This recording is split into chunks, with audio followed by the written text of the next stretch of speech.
Shell has reported a slew of poor figures across its business, giving investors a first glimpse of just how badly the coronavirus crisis has hit big oil in the second quarter. Let's get more with Bloomberg's energy reporter, Laura Hurst.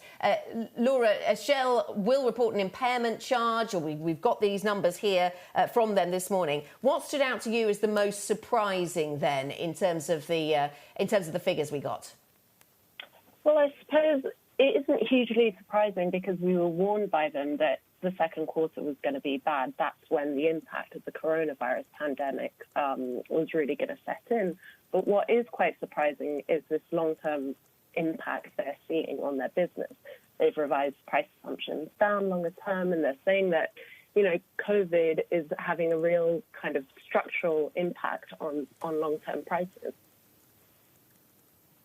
So that being, I guess, the main impact that this pandemic has had on oil majors, what else has been left in this virus's wake for the big producers? Well, basically, it's touched every single part of their business. Oil sales are going to be down almost by half. That's a big hit to their sales. Then on top of that, they're going to take impairments on different parts of their business, such as Brazil, shale. So we're seeing a review to their business model of which assets are going to work longer term and won't.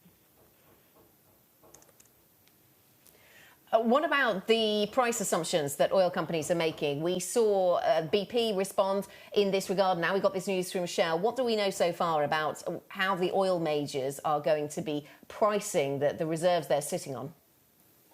That's right. Well, BP, as you said, they revised their prices down quite substantially to $55.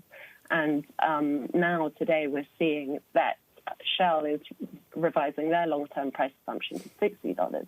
So what they're saying is that this isn't just a blip. This is going to have an impact longer term. And this all comes down to their view that longer term we're going to have to move out of fossil fuels in an energy transition, and that by 2050, these companies want to be net zero producers.